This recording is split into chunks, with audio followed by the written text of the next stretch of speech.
listening to Range Minded from Independence Indoor Shooting. This is episode 115, where we talk about our own AR-15 builds. Everything from the stock all the way forward to the muzzle device. And we talk about why we decided to build our ARs the way we did, because it's us. We have multiple ARs. Thanks for listening, and as always, we hope you enjoy episode 115 of Range Minded, the thought process behind our AR builds. Hello and welcome to Range Minded from Independence Indoor Shooting. My name is Mark Long, and the cycling noises you hear are coming from. Could you hear that?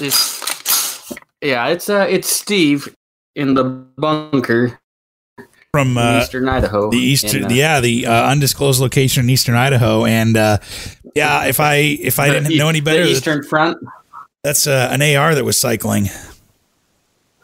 That may have been an AR cycling, correct? Now there was no ammunition chambered, right? Whenever I play with guns in the house, I hide the ammunition to keep from stupid things from happening. Yes, that's an important safety tip, is keep all the ammunition separate from your firearms if you're dry firing or anything like that. Definitely something to keep in mind.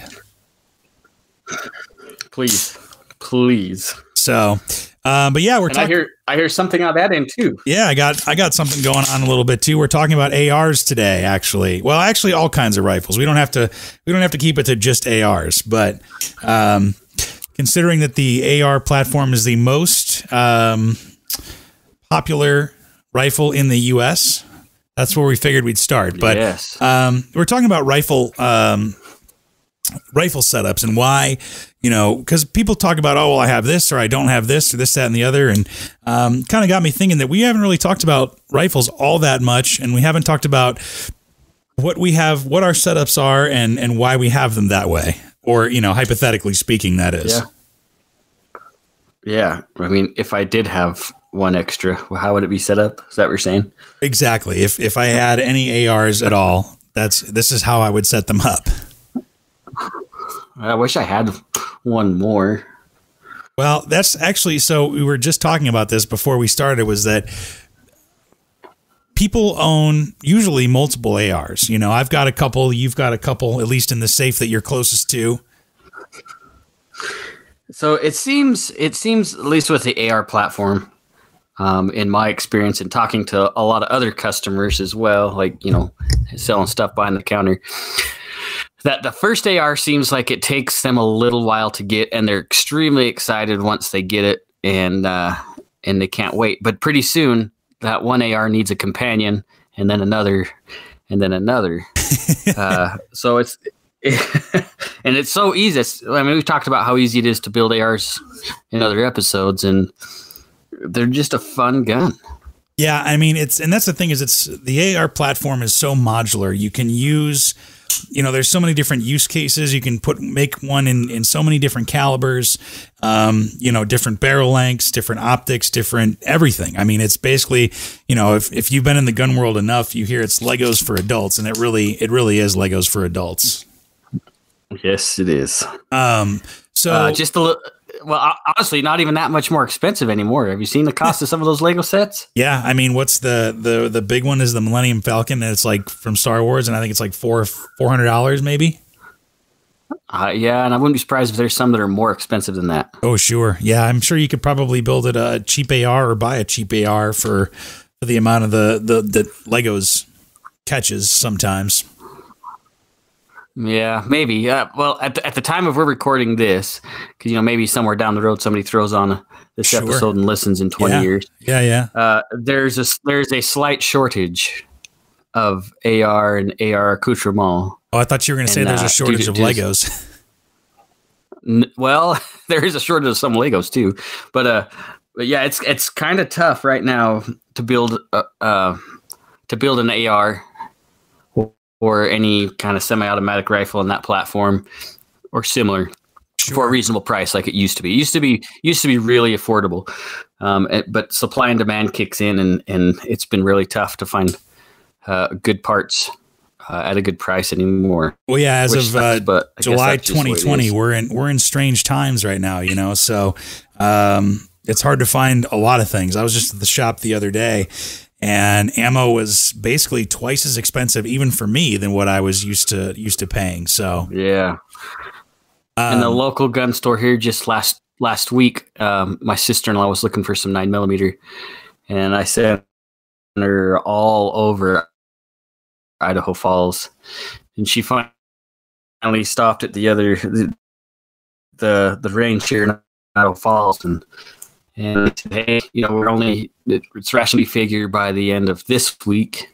This was last week, so the end of this week, they would be out for maybe 6 months of 9mm, which sucks. They were out for 6 months?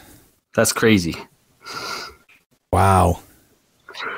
Yeah, that they figured they had enough to last till the end of this week, and then they'd be out for maybe 6 months. 6 months? You can't. They're not going to have 9mm for 6 months. That's what he was saying, and so she actually. So it was my sister-in-law, so my wife, her sister, and then my oldest daughter. They were out shopping, and they went down there, and so he ended up selling them. I guess that'd be 300 rounds because there was 3 of them there. So sure, but. So he was very kind to her. Anybody else, they'd only get, like I said, rationed out to 100 rounds. But yeah, 6 months is what they figured on there. Just because the huge amount of demand now from distribution is just crazy. Well, and 6 months from now is going to include an election. Oddly enough. So that might be a year. Oh, and yeah, who knows what the election will bring? It could be never again, too.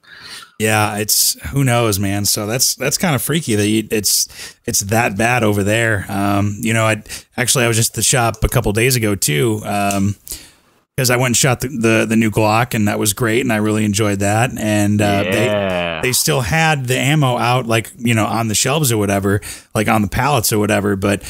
We're so short on ammo right now that they don't even have it on pallets. They have it behind the counter. That's so frustrating. Isn't that? And it's not like our fault, it's the supply and demand like we've talked about. Yeah, and it is super frustrating when customers start, have an attitude about it. Like they think that we're playing some game with them. Or price gouging or something like that, yeah. There is no game. That's just what it is. Yeah, and, if you want ammo and you want to pay for it, I'm sure you can find it online. You're going to pay like 2 or 3 times as much as what you usually would, but and probably wait several weeks to get it. Yeah, so it's really up to you. But well, and even the reloaders, like you think, well, there was a lot of guys. Well, I reload, so I'll never have to worry about it. Well, okay, powders. There's a huge backup on powder and projectiles, and so. It's hitting everywhere. It's not just hitting the pre-manufactured ammunition, but everything. Yeah, it's tough going. Tough goings all around. So super annoying. But anyway, it's that's why we're talking about handgun rounds, because we're talking about rifles and ARs today. Yeah. Well, some of them come in handgun cartridges. You can build an AR out of 9mm or a 9mm caliber AR, and I think that's how we got on the subject. Is that this, the AR platform is so versatile. You can build it in so many calibers. You can basically build it however you want. And there are still some parts out there, and it's interesting that you talk about how an AR is usually not somebody's first gun. I usually think it's a handgun. But once you get one, then you kind of, especially if you put it together as opposed to buying one fully complete, you really kind of realize okay, I understand how all these components fit together. I can build another one and then build another one, and I don't have this kind of AR and blah blah blah blah, and that's how you end up with like 3 or 4. And I think that's why it takes so long for new gun owners to get to the AR platform is.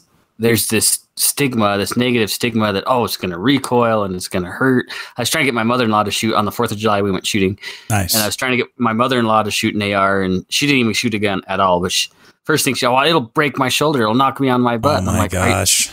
I no, it won't. Just come shoot it. And she would not touch it. Like, she was adamant that she would not shoot.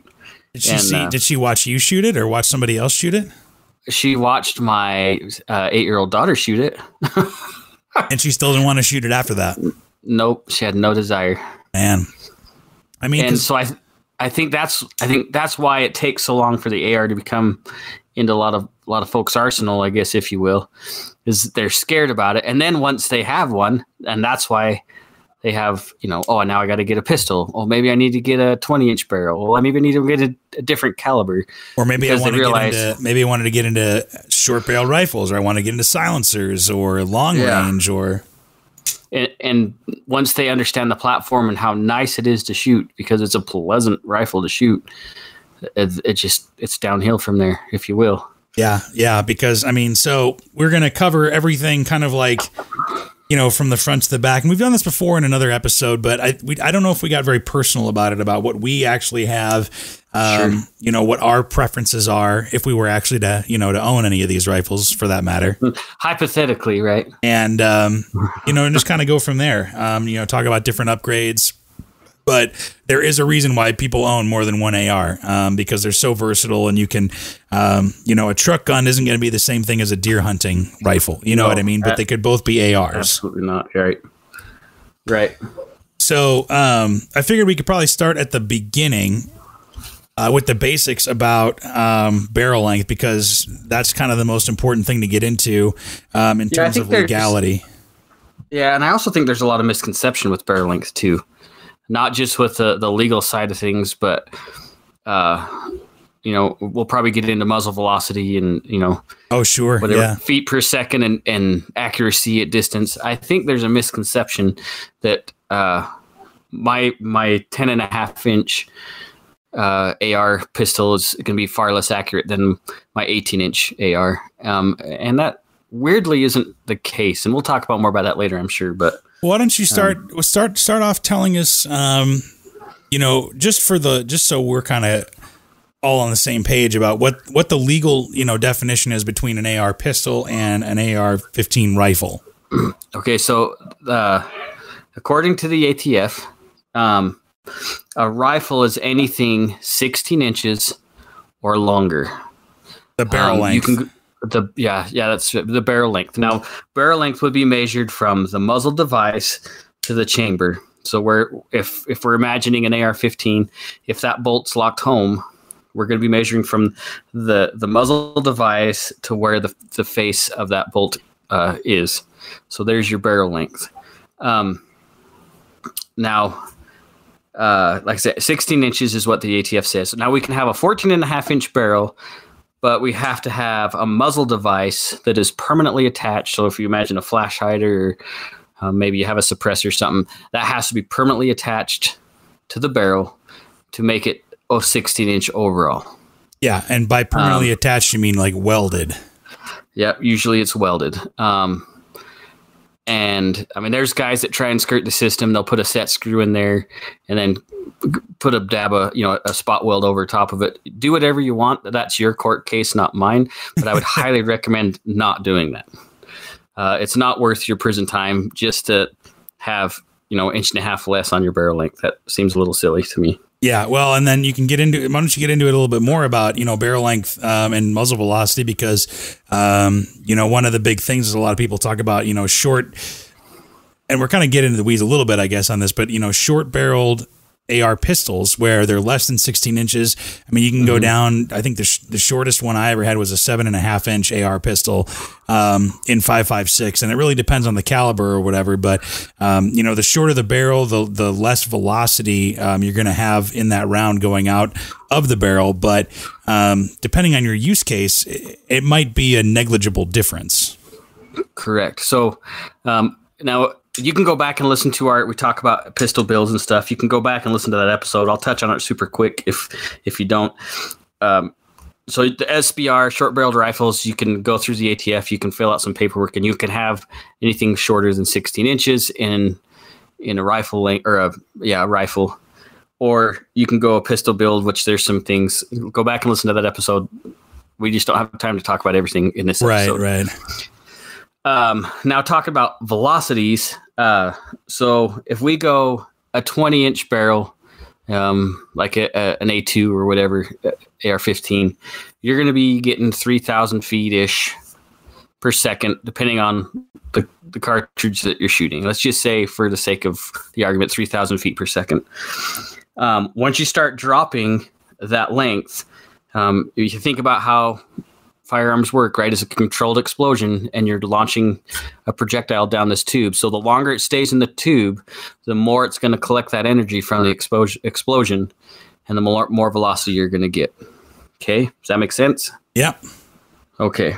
Now, as that projectile goes down the barrel, it passes a gas port.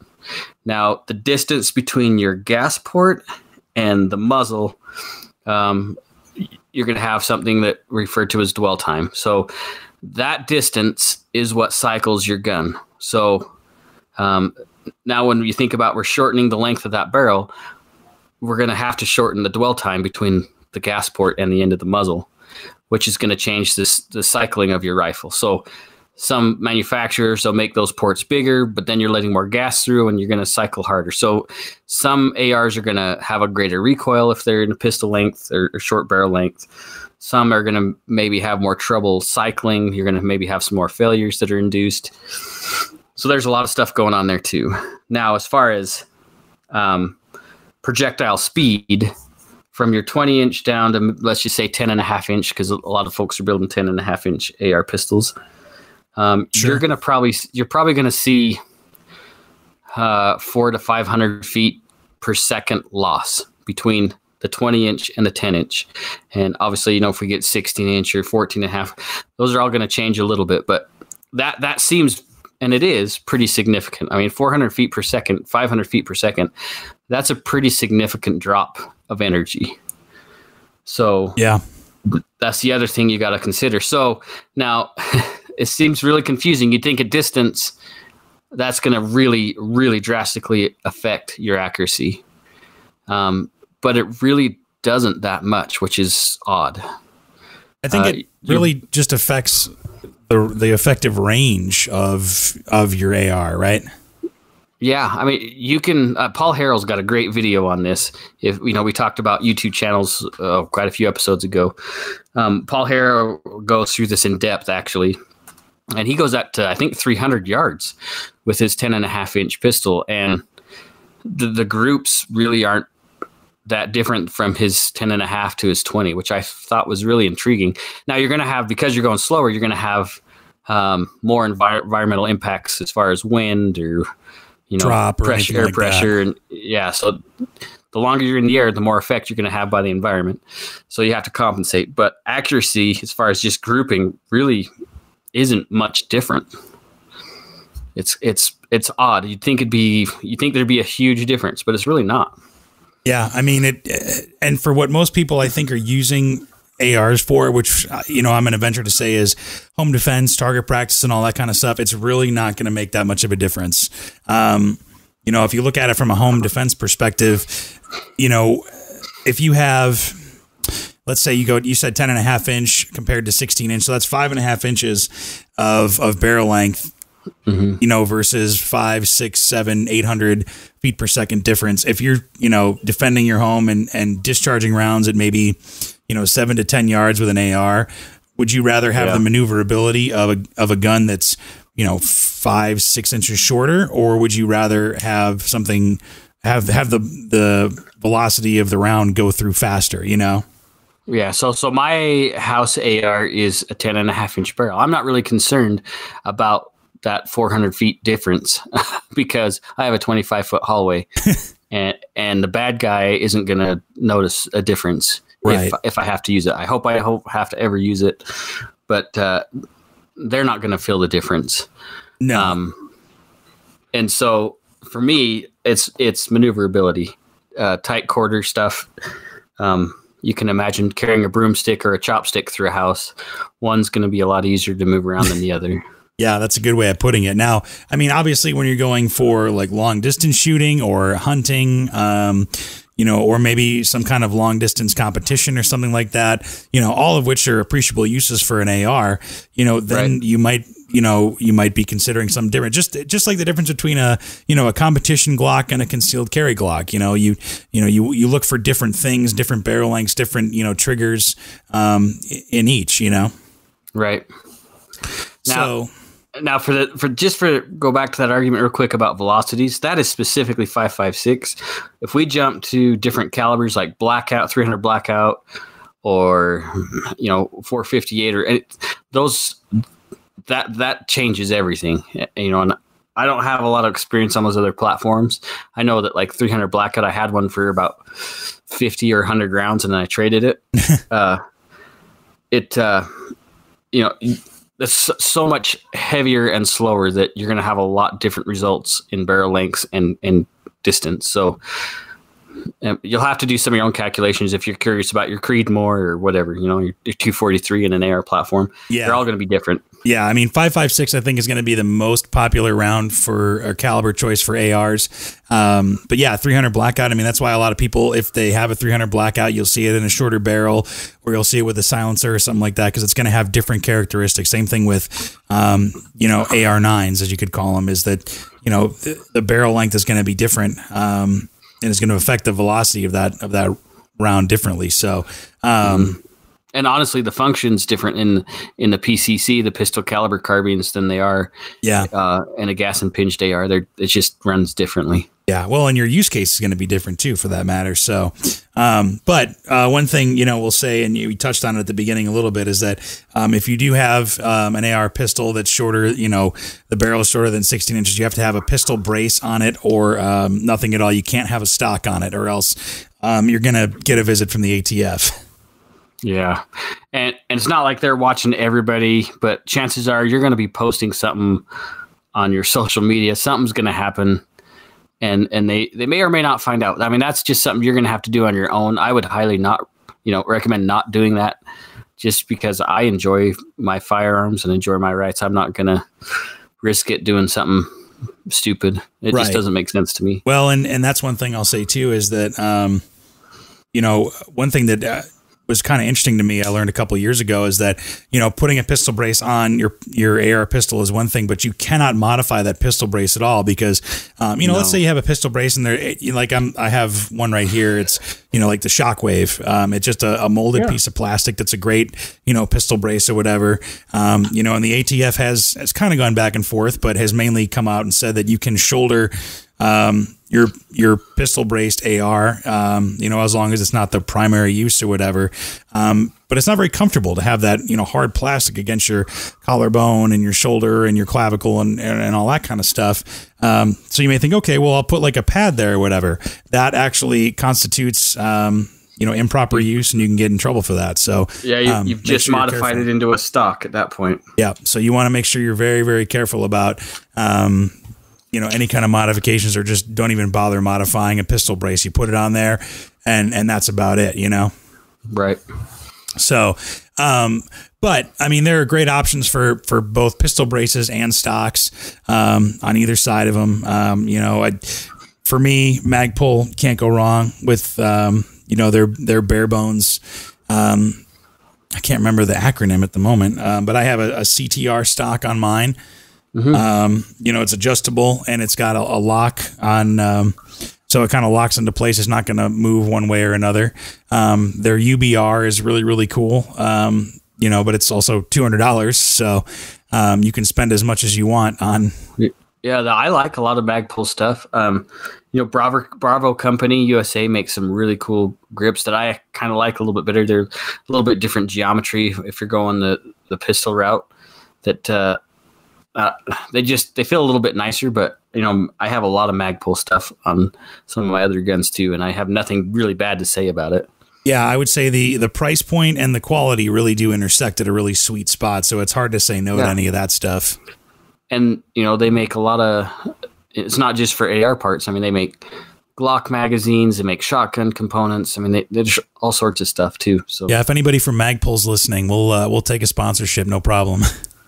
I do have one complaint. I bought a Magpul button-up shirt that I really, really like, and the snaps broke on it, and they wouldn't return it. That's my only complaint. Oh, man. I love that shirt, dang it. You got to get somebody on the horn about that then. I do need to. So, but yeah, you can't go wrong with those. B5 makes a good stock as well. SP Tactical is pretty big for pistol braces.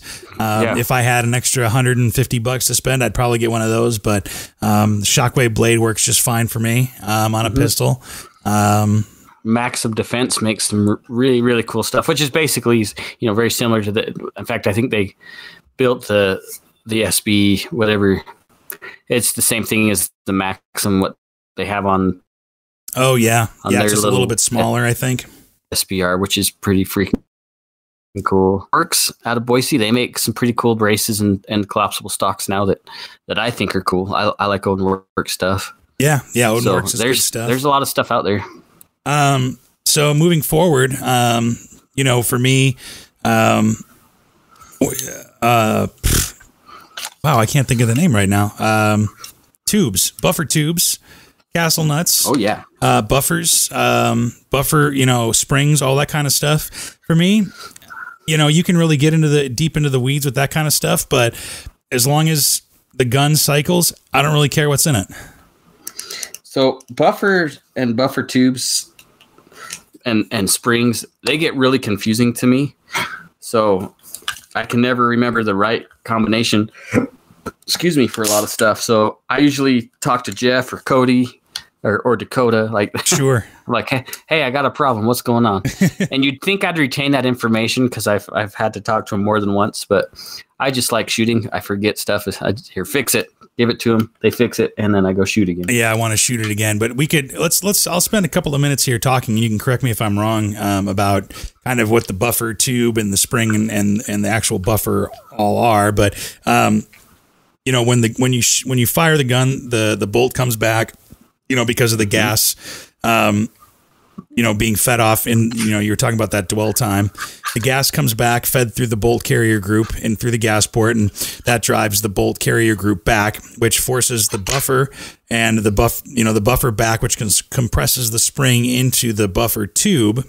Correct. And then the compression of that spring plus the weight of the buffer, which is basically just a big weight, is going to determine how fast that spring is going to be compressed and also how fast that spring is going to decompress and load a new round into the chamber with the bolt carrier group being pushed back from the spring compression.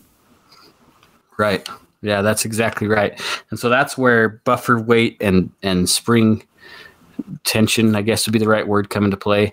And honestly, even, there's a lot of really cool bolt carrier groups out there now that are lightweight, titanium or whatever, and that can influence the speed of which, that bolt cycles.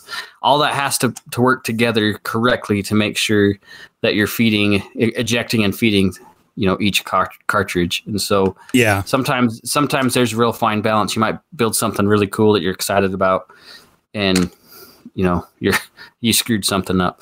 Yeah. Luckily. Oh, go ahead. I was just gonna say you could build an awesome AR with a, maybe, and like I said, I don't know the details too much or whatever, but you could have too heavy of a buffer and too light of a bolt carrier group, and it may not actually cycle that well, or you may have more malfunctions than something that's set up properly. So make sure you kind of do your research if you're gonna do something super light or and then with suppressors too, because the feedback of the gas is going to affect all that kind of stuff. Correct. My thing is always, if it works and it doesn't jam, then I'm cool with it. And to make it more confusing, and I think we've talked about this before too, is you can get adjustable gas blocks, you can get adjustable bolt carrier groups, and now like Odin, for example, we talked about them a second ago, they may now make a buffer that you can pull apart and change the weights. And so you can fine tune everything to get exactly what you want, but it can also be really confusing if you're, pretty new to it and you're trying to dial something in and you go the wrong direction, then you forgot how you had it set up in the first place. So always be friends with a gunsmith because sometimes they come in handy. Yeah, but there's a lot of stuff you can do. Holy cow, a ton of stuff. And I was going to say there's a lot of money that you can dump into it too, because buffers aren't cheap, buffer springs aren't necessarily cheap, bolt carrier groups are sure not cheap, especially if you get into the unique compounds or whatever that Some people used to make them. The bolt carrier group for me is kind of the same deal. It's like, I don't need to get fancy with it. As long as it cycles and as long as it works and doesn't get too fouled up, I'm cool with it. Yeah, and for the most part, there's just two types of bolt carrier groups. There's the standard and then the M16 bolt carrier group, or full auto, whatever. Anyway, I think it's the M16 group. That's just carved out a little bit differently to accept the third pin. It's like what the cool kids run if you're building an AR. Sure. Just in case you come across a lower, I guess, and the time and the money to put together an automatic. Not the worst thing to have sitting around, I guess. I suppose not. Surefire, a couple years ago, they came out with a bolt carrier group that has an internal buffer system inside of it, and I've been really curious to see how that functions. But it's like $300, I think, $400. Oh, it's crazy. Yeah, but the other thing is that you get into it. It's pretty cool, though.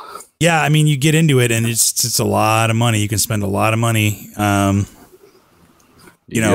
With fooling around with the particulars of an AR, I guess you could call it. Especially if you get into the titanium nitride, the silver, or I'm sorry, those are the gold ones. So you can get a gold bolt carrier group. You can look as Gucci as you want. There's what's the silver plated with nickel boron, which are absolutely awesome to clean. Oh yeah, and that's what you're getting too. Besides looks, is you're getting basically adherence of gunk. As to put it scientifically.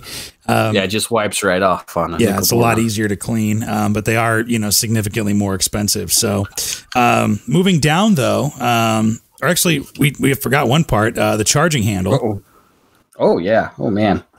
That's one thing that I am always going to spend extra money on is an ambidextrous charging handle, because to be able to charge the firearm from either side, I think is a smart thing no matter what, or to be able to at least use either hand, whatever situation you're in, especially in the beginning, I think is smart.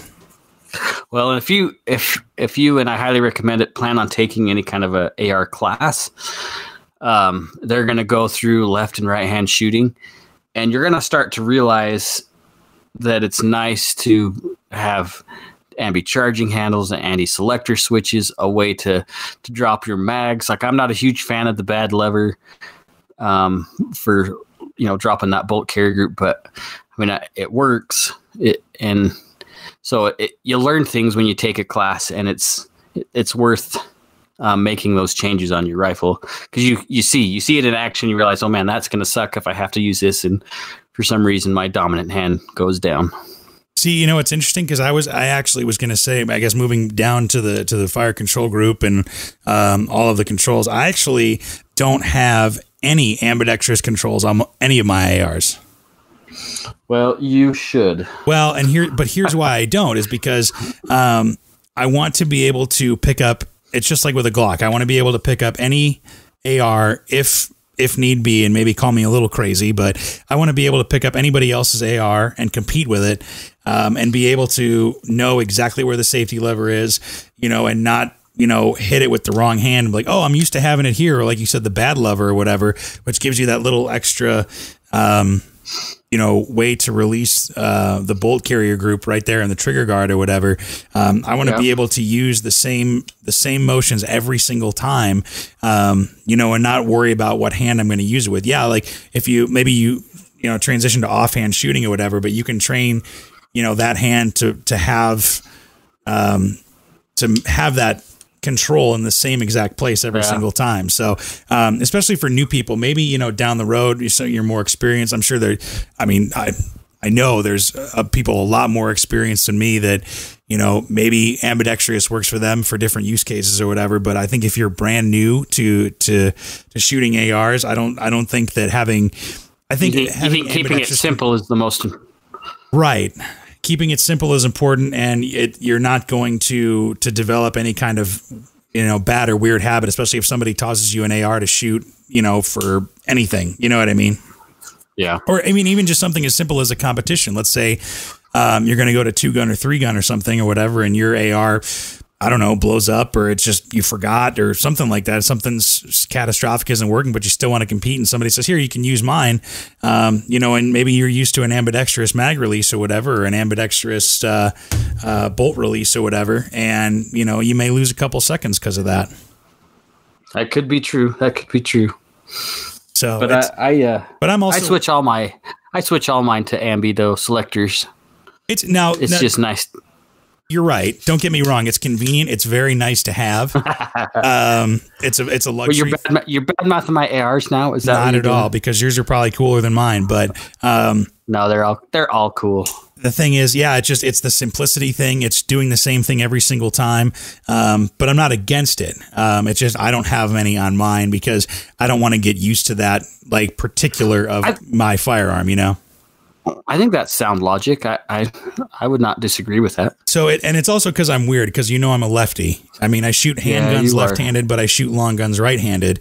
But I don't use an ambidextrous slide lock for a handgun. I don't use an ambidextrous mag release for a handgun either because 9 times out of 10, if I had to pick up somebody else's firearm, it's going to be catered to a right-handed shooter.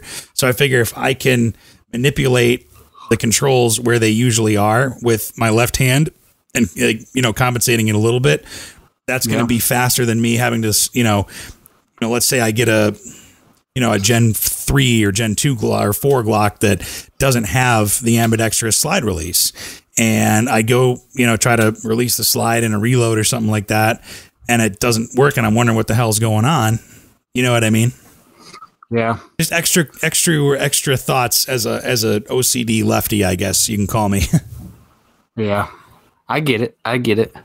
Now, do you have any Gucci aftermarket triggers in any of your ARs? No, actually I don't. Really? Yeah, believe it or not, I do. I think Timney makes an awesome trigger. Sure.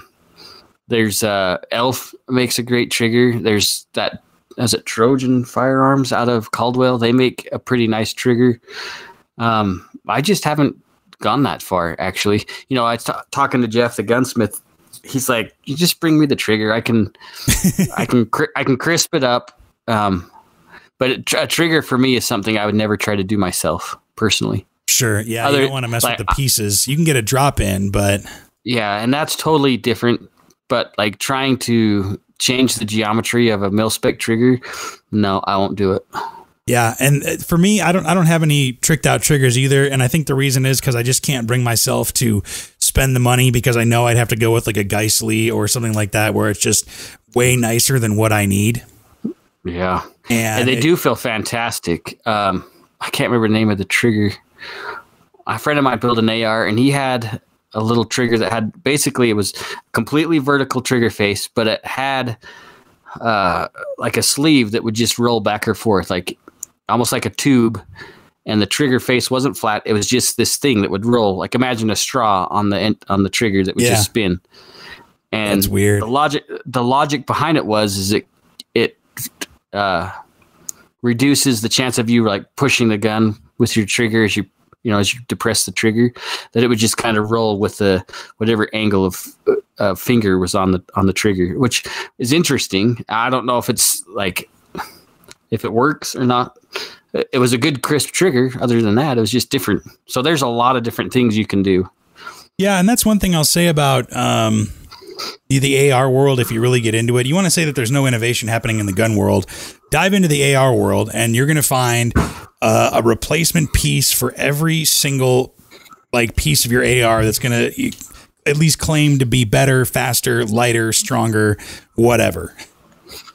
Yeah. And that's kind of the only place innovation can go right now. I mean, very incremental.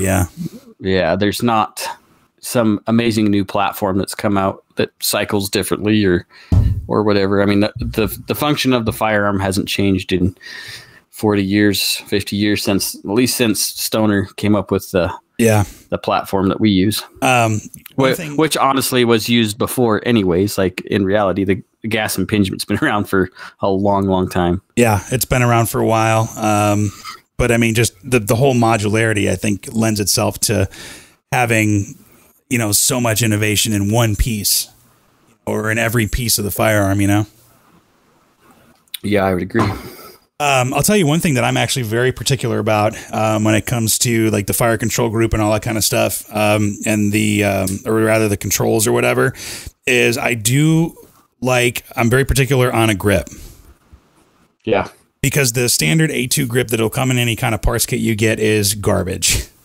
Well, it's just standard. It's generic. Yeah. So like this AR I just picked up right now. This is one that I built. It's on a 2A lower, and it's got a bootleg upper. Pretty fun little gun. Honestly, I haven't even shot this yet. It's my most recent build. But I bought one of those Bravo Company pistol. And I don't remember what model this is. But you're right. Getting rid of that A2 grip is it's like the first thing you do. Yeah, and then you don't even save them. You just throw them in the garbage. Yeah, if you wanna make a relatively cheap modification, let's say you just bought an AR, a basic AR-15, either a Ruger or even a Colt or I'm sorry, a Smith & Wesson or even an FN or something like that. Get rid of that. Get rid of that A2 grip. And get something else like I have a Magpul MOE on mine. Bravo companies are great. You can find any kind of grips, and what it does is it changes the angle, in which you're gripping the firearm, which does make a whole lot of difference in comfort, and just not having those finger grooves, man. Yeah, and it's amazing what just a few degrees can do with this, as how it feels like. Like say, if you're doing a small gun, a short barrel rifle or a pistol, compressing that gun up to you, that A2 angle just is super uncomfortable on how it feels. And so you just make that a little bit more vertical, and it's amazing how different it feels and how more comfortable it is to shoot. Yeah, and how much better your shooting can be in that regard. Well, because you're not fighting the gun at that point. And that's the most important part is being comfortable behind the firearm, because then you can be repeatable. Yeah, any way you can kind of make it more natural, more fit to your body and anything like that. And, most grips, are usually between $20 and $30. It's not that expensive, at least compared to... No, it's pretty cheap. So you can afford to experiment or whatever. But yeah, man, that A2 grip is garbage, at least in my opinion. Yeah. Yeah, there's, like I say, you change it and you just throw that one in the garbage. You just don't... You don't keep them around. Don't even mess with it. So, but moving, I guess, up, we could talk about optics. We don't have to dive totally deep into the optics world, because that could be a whole episode on its own. But we really need to find somebody that's, because optics are not my strong suit. Like, I'm not scared to say it. But we need to find somebody, and we'll have somebody on the show that we can really do a deep dive on optics, because we can talk red dots, which we will, but once you get to magnified optics, it's a whole nother animal with your rifles. Yeah, especially with depending on what you're going to be doing with it. So and then not to mention like holographic sights like EOTech or whatever. You can't really go wrong with if you find a major brand red dot optic. Whether it's, Vortex or Aimpoint or EOTech, that'd be holographic, but, or even like Right-On or Holosun. Everybody what's SIG? I think Sig Sauer there with their Romeo series. Yeah. So that gun I just referenced, that bootleg upper. So I've got my EOTech on there. I've had that EOTech for a while. I don't mind it, but honestly, I really like my Vortex, my Spark AR, and it was a fraction of the cost, and it runs on a AA battery. Like the battery doesn't die if I don't take it out. That's my complaint on some of those expensive ones. And I know they've changed. This is an older EOTech. If I don't take that battery out, it's going to die whether I have it on or off. Yeah, and that's one of the big things against holographic sights is that they look really good, especially if, you don't have astigmatism. That's the other problem too. And you can focus, on the target a lot better, target acquisition. But yeah, the battery life as compared to a red dot is not nearly as good. It's a lot. And like I say, this is an older EOTech. The science has changed behind them. This EOTech is 12 years old, maybe something like that. I've had it for a while. Yeah, but hey, it still works. It does work, and I don't have many complaints, and it works. It's compatible to night vision, which is also a lot of fun. Yeah, for sure. But my ride-on stuff, like I've never had any issues with my ride-on stuff. I've got a Burris on one of my other AR pistols. Like I said, I got a couple of Spark ARs on some rifles, and honestly, if you stick to anything other than what you might find on Amazon for really cheap, you're probably going to be fine. Yeah, I mean, if you go the red dot route, with something that you've heard of before. I mean, even like Buzz Market Primary Arms a little bit or whatever. There's, granted they're made in China and, take from that what you will or whatever. But I mean, I've seen comparisons on the internet where those are, perform just as well as some of the other high end, red dots or any kind of optics. You don't have to spend a ton of money to get a good optic.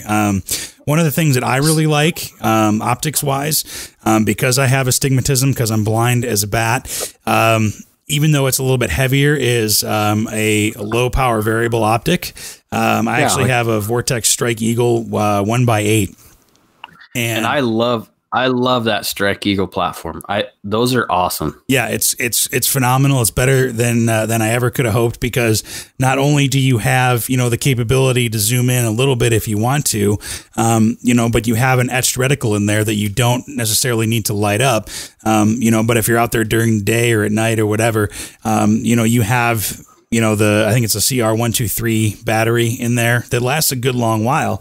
It's like 12,000 hours or something. Yeah, so it's just like continual hours, not just like, oh, I put this on 11,000 hours ago, it's going to die. Yeah, you can leave it on all the time, but having the option to have just a black reticle or an illuminated reticle is great. And the cool thing is, unlike a holographic reticle, it is crystal clear no matter what. At least for my eyes. You brought something up that Rob and I, actually, old man Rob and I, had a little bit of an argument about, which was glass and where it's made, particularly on magnifying optics. Now, to be fair, I'm going to be straightforward. I'm still pro staff with ride-on optics, and this is where this whole argument started, because he's like, "Well, I'm a Leupold man, buy America," and that, which is fine. Leupold makes a great optic. Sure. Out of Oregon or Washington, I think they're out of Oregon, and so, okay, great. But here's the next piece. Like, well, that ride-on stuff, that's made in China. So I just did a quick Google search, and not to bag on Leupold, but all of their affordable stuff is made in China. Really? And all their higher-end stuff, the glass, is made in Japan. Almost all the new glass that we're getting, whether it be high-end Vortex, ride-on stuff, probably a lot of that stuff comes out of Japan now. Mm-hmm. And they make great glass. Like, that is not to discount the glass. They make fantastic glass, and they're doing it at an affordable price. That's why we're not going to German glass, right? Because once we get to European glass, that's why you're paying a lot for Zeiss and the other guys. Now I just forgot. Yeah, $5,000-$6,000 optics. Right. Now, granted, they're amazingly clear. I mean, you're getting what you're paying for, but don't get stuck with, I'm going to strictly buy American made, because all their stuff gets imported. It's just assembled in the United States. Ride-on stuff's assembled in the United States. Leupold stuff is assembled in the United States. Vortex is assembled in the United States, but their stuff comes from other countries. So you're still supporting America when you're buying them. That's great. Just be mindful of it, okay? Don't get stuck in this, that stuff's crap because it comes from China. Well, almost everything we get anymore comes from China. Yeah, and you'll notice the difference in the price if you're going to get something that's American made or sourced from outside of America or sourced from China for that matter. But you can do your research. You can find out where your stuff comes from. So, that's a good point. Kind of be informed about, what you're getting, where it's from. And like I said, usually the price is going to be reflected in that, Absolutely. And like I say, there's a lot of great optics that are out there that are affordable. Now, stuff I tend to lean away from is there's a lot of, what we talked about, Amazon. A lot of that stuff's built for airsoft. It's not going to handle recoil, especially, honestly, when you get down to 22 caliber. The recoil impulse is different than larger rifles. It's just not going to last. So avoid wish.com or Amazon. Go to a brick and mortar store or go to a true online source that you trust. and spend a little bit of money. Well, and the other thing too is, optics are very personal. It's very personal choice, and you don't know until you look through it. You could, like, for example, like I didn't even know I had an astigmatism until I started looking through holographic optics, and I go, what the hell? These are all blurry or whatever. And like, no, these are crystal How does anybody use these things? Why are these $500-$600? And then I realized, like, because I'll even get a little bit of starburst with lower quality red dots or whatever, and I'm like, oh, I have bad eyes, so I need to learn how to compensate for those bad eyes. And so but you don't know that until you look through it. I would feel bad for you if you spent $600 on an EOTech and that's how you find out you have an astigmatism, or even an aim point or something even more. Yeah. What's interesting is I've been talking a little bit to an eye doctor here on this side of the state, and he's a longer range shooter. So I've been tempted to, try and work with him a little bit more to how to resolve some of these things with good shooting glasses. And I know it's out there, but maybe there's going to be another avenue somewhere. Sure. Well, and you mentioned long range as well. That reminds me that we should probably get not only Sarah back on, but Dennis as well. Talk about long range and about optics. Dennis and Mike both, where they teach together. Sure. And they're both amazing. Those guys are awesome. Yeah, because we haven't done an episode on long range, and we could do one on optics with them too, I bet. Yeah, I think they'd be down. And they would be the perfect people to talk to because they have a lot of life experience to go behind. Yeah, exactly. So, but moving along from optics, we could talk about hand guards, and I also wanted to throw in vertical grips and angled grips as well. What do you got? What are you rocking on yours? So, because I've got a few of these out, if we're staying the pistol length, because I haven't done the SBR thing, I found Magpul, again, they have this little finger groove set thing that you could buy, and I only used one piece off of that, and I didn't use the rest of it. So I spent whatever it was, $40 on the little finger groove set for the AR pistol setup. Oh, for like a hand stop. Yeah, and that's exactly what I did with that one piece. Is my index finger goes against it, and that's where I know my index points are. No pun intended. Yeah, that's yeah.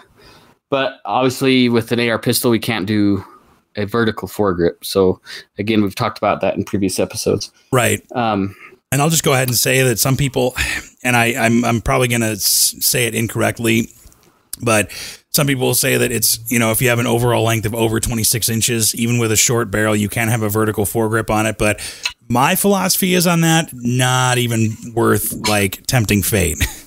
Nope, I'm not going to dance on the line like that. It's not worth it to me. Like you said, that's your court case to decide. Yeah.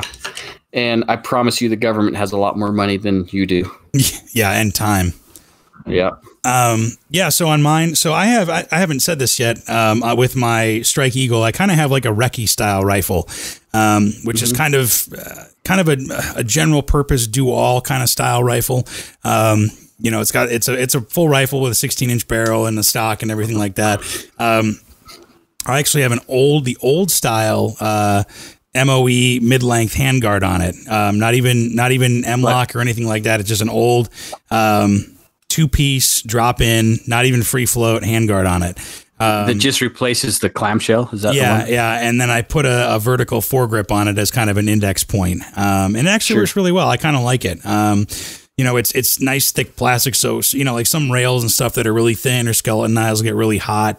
Because if you don't know, the handguard is there to protect your hands from getting burnt or singed from the heat of the barrel and the gas port, expending all that hot gas. Right. So here's like another one of my rifles here. Look, can you see it? Yeah, it looks great. So this is I guess it'd be like a duty style length rifle. It's a 16-inch rifle that I actually put an angle foregrip on it. And that's, I like to do the whole vice grip thing over the handguard. Right. Wrapping your thumb behind that front sight. That's how I like to shoot longer rifles. Not because I'm high speed, just because it works best for me. And, it's on a Black Rain foregrip. And you're right, that gets hot. That gets hot because you think about it, you got 1,000, 2,000 degrees of consistent explosions going through a pipe, an inch away from your hand. So you need to have something that's going to shield you from that. Sure, like you're saying, those skeletonized rails, they look cool. But if you plan on running that gun a lot, you're gonna regret it. Well, and metal's going to absorb that heat a lot more than plastic is. So if you have a plastic one, and the cool thing about that MOE one is that it actually has aluminum on the inside of it, which helps to kind of absorb and dissipate that heat. And then it has plastic on the outside, so you're kind of insulated a little bit. On my pistol length AR, I actually have it's pretty much all Aero Precision, which I'm actually a huge fan of. Yeah, I think Aero makes good stuff. It's the price point's right, the quality is right. It's not necessarily BCM or any higher end quality or price Daniel point, but LWRC. But it does the job. And they make I can't remember what it's called, but they make they make their own rails and handguards and stuff. And I really like their Atlas. It's the Atlas rail. Which it doesn't have the rails on the top. And it actually helps you grip it a little bit more. You have kind of less surface area to grip, so you can get more of a purchase on that front end. And then I have a little finger stop that John Carnes actually gave me, an Arisaka finger stop on the front that actually helps me index where I need to put my finger in my hand. I like those because they're small. They're low profile. Yeah, and it's all you need. You just need a place to kind of index to do the same thing every single time. The only problem was I felt really bad because he literally gave it to me, and then I looked up how much they are, and there was like, man, are you sure you don't want some money for this? Because Arisaka makes good stuff, but it's pricey. Yeah. So yeah. But yeah, that's thinner. That's the thing you have to do once in a while. Spend a little money. Yeah, exactly. So, but yeah, so I mean, you can pick what you want. Whether you have drop in or free float or whatever. Obviously, I think free float is a little bit better of an option. Accuracy wise, heat dissipation wise, or whatever. But there's something to be said too, because I have a third AR that's very much like Colt 733 kind of style. It's a pistol, but it's got an 11.5 or 10.5 inch barrel, and it's got the carry handle and the old clamshell style handguards, and it's pretty cool, man. It's like being in the movie Heat. Nice. So I'll say it's a PSA style one, and I'm cool with that. A lot of people rag on PSA, and it's not something I'm going to take to war by any means, but for screwing around and just having a good time enjoying my rights, I don't mind spending the money on them.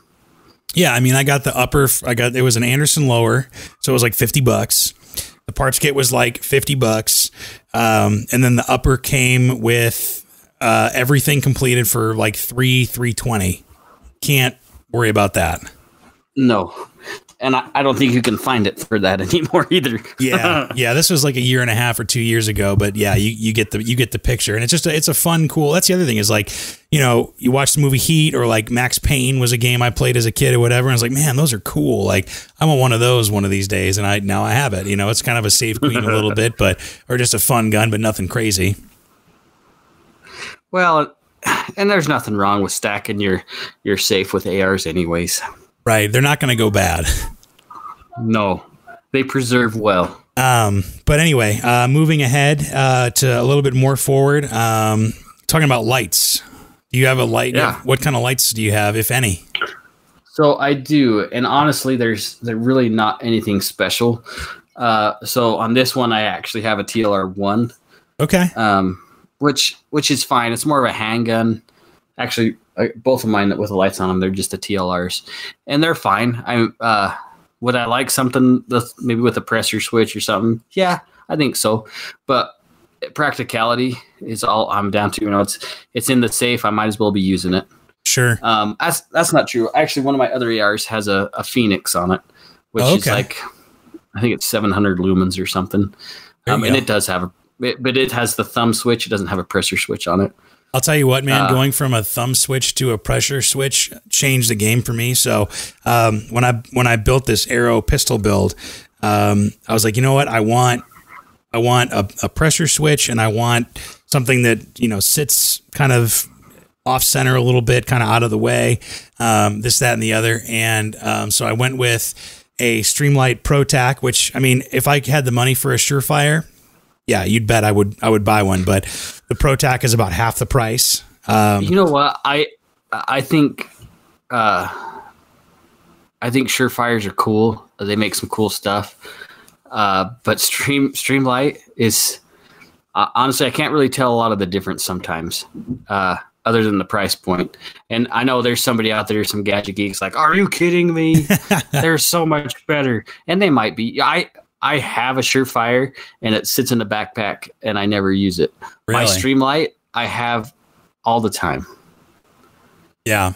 So for whatever that's worth, and maybe it's because $70 compared to a couple $100, I guess. Yeah, I think my Pro Tac was 110 with the pressure switch and everything like that, and I did have to buy an Arisaka M-Lock mount to make sure that it mounted to the Atlas rails, which was not cheap, but I know it's never going to fall apart on me.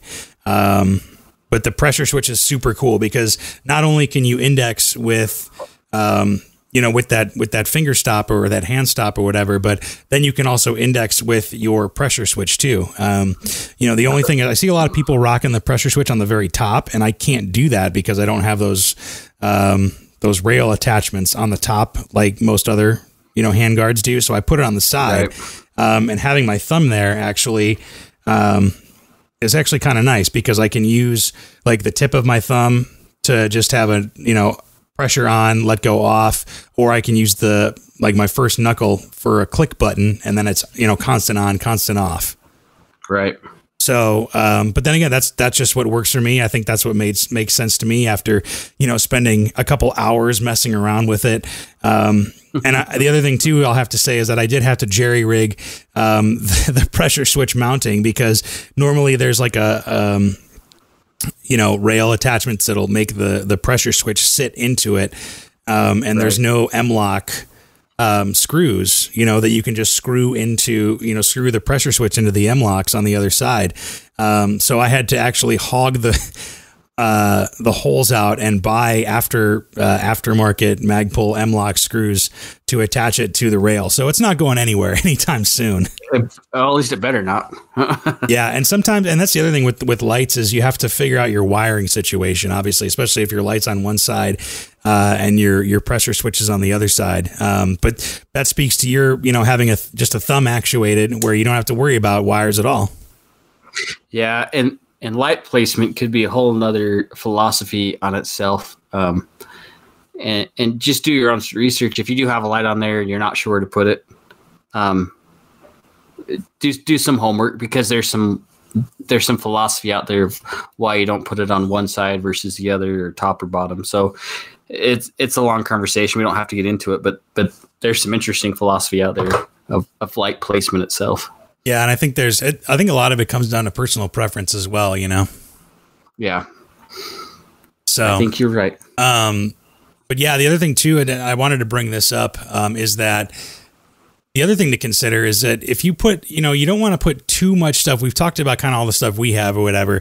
But I mean, you see people that have, lights and bipods and, foregrips and XYZ and this, that, and the other, whatever.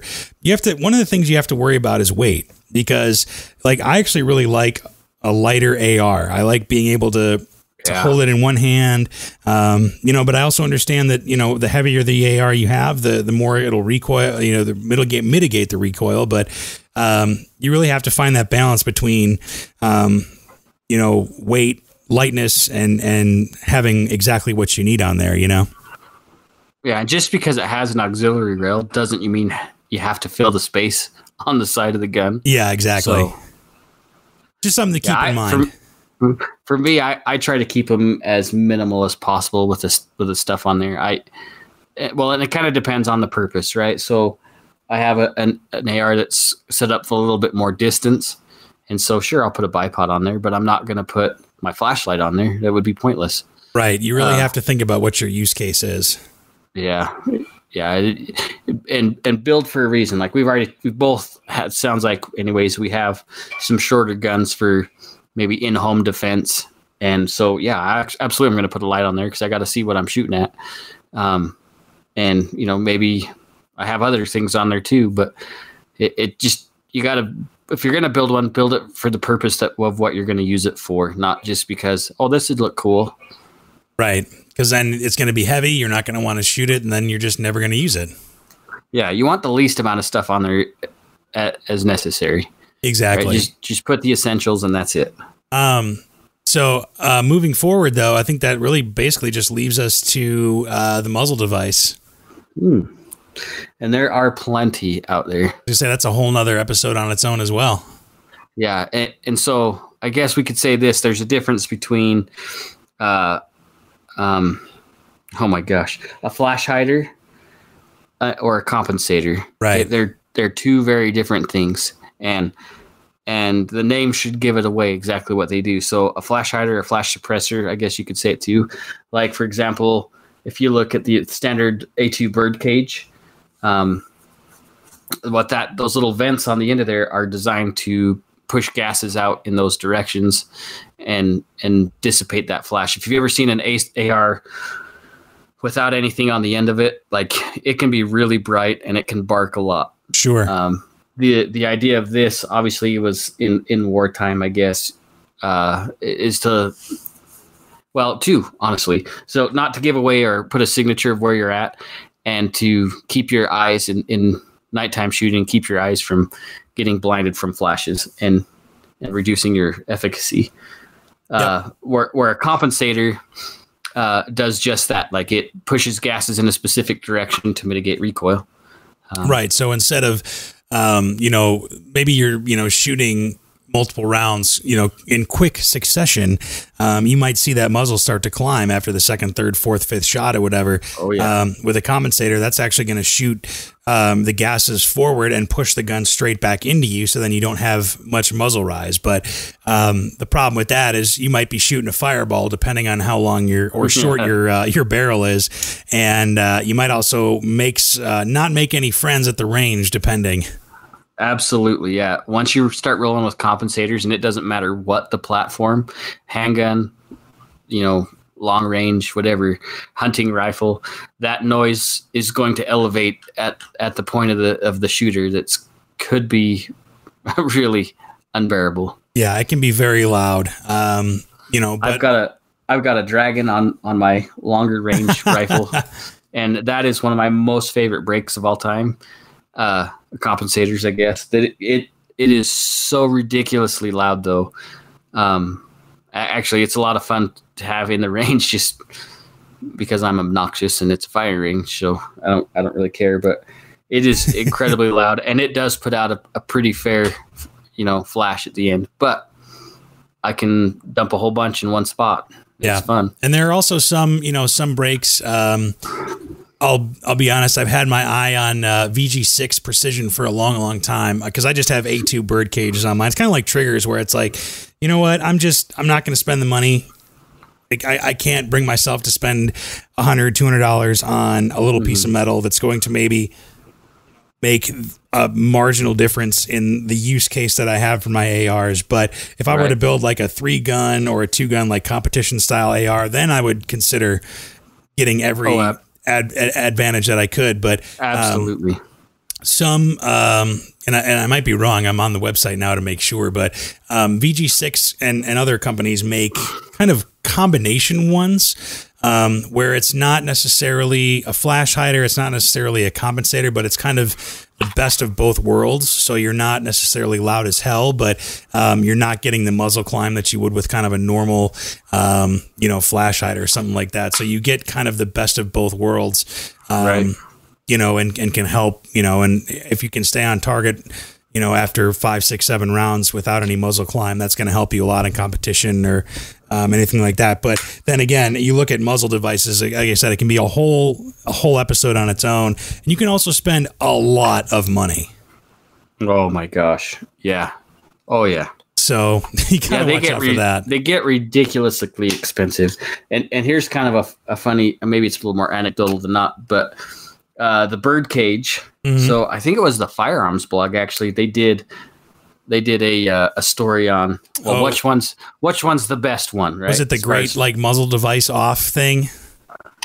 Yeah. Yeah, they tested like hundreds of them. So they them. spent a lot of money. They did a whole, and the standard bird cage was the most effective.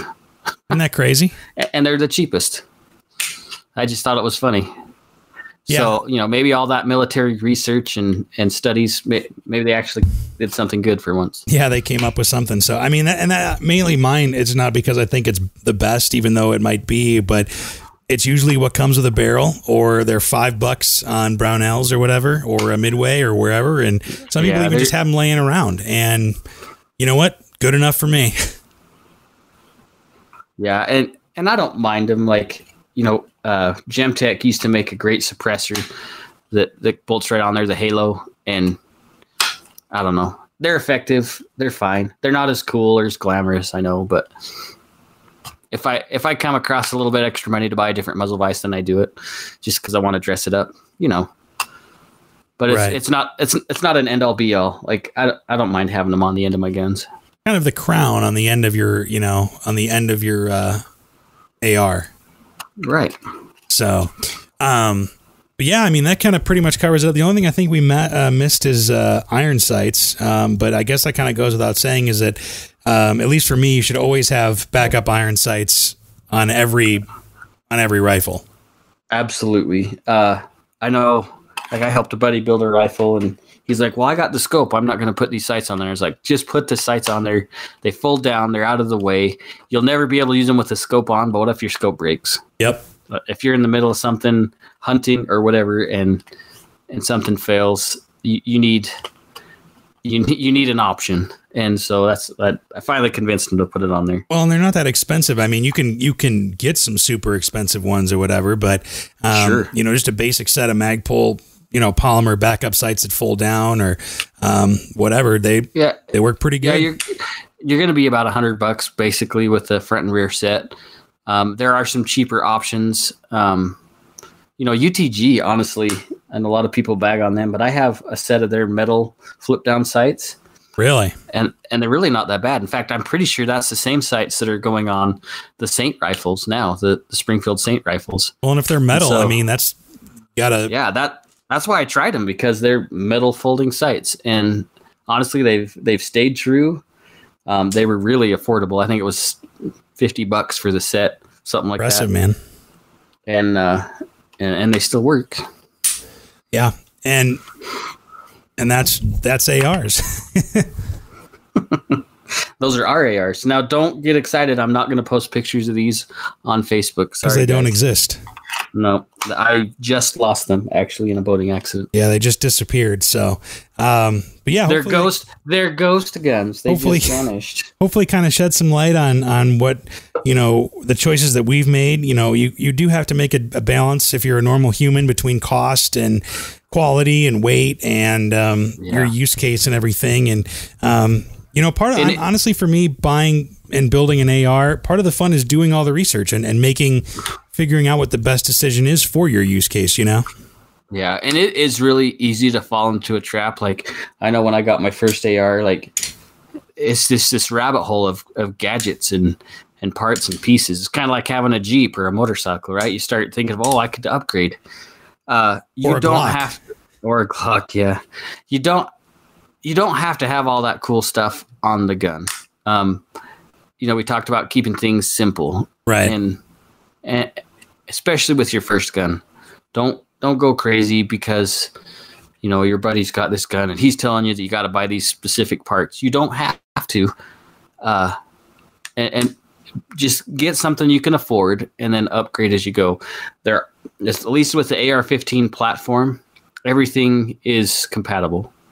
So you can always upgrade parts later. Yeah. Or maybe, I thought about this too the other day, earlier today, prepping for this episode, was that maybe you're an AK guy And maybe you want to get into AKs. You don't have to necessarily stick to ARs. You can upgrade AKs with different triggers and different, optics and handguards, and you can make it as tactical or as, original old school as you want. I was thinking we need to get Cody back on the podcast because he's our local AK guy. Yeah. Yeah, he knows a little bit more about the AK platform than I do, for sure. Yeah. I owned one for a little while, and I sold it, and I kind of wish I didn't. Yeah, or, if you want to be really fancy and spend a lot of money, you could get a Tavor or, an HK 416, which I guess is an AR anyway, but if you've got that kind of money. They're a little different, though. They are a little different, but how they operate is a little different. Or a Scar or Galil. There's a lot of cool stuff out there. Yeah, I would take all of them, to be honest. Yeah. Me too.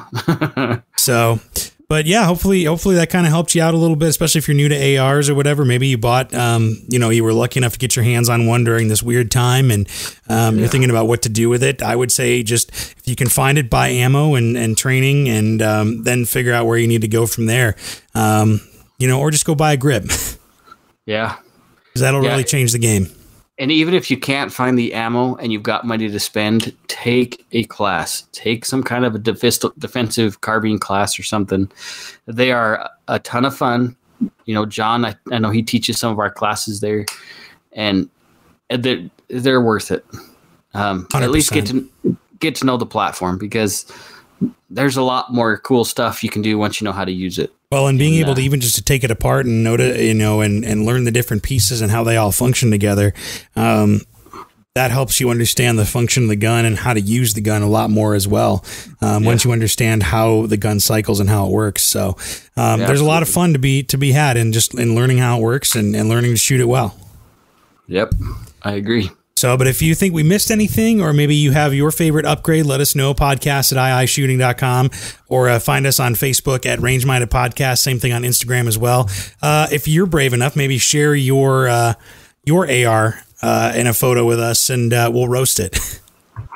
Yeah. Just cover up those serial numbers. Yeah, we talked about that before too. Yeah, you never know. Google can pick up numbers pretty easily. So yeah, it's kind of crazy. So, but thanks for listening, and we'll talk to you next time. Hey guys, be safe. Take somebody shooting. Yes, see ya.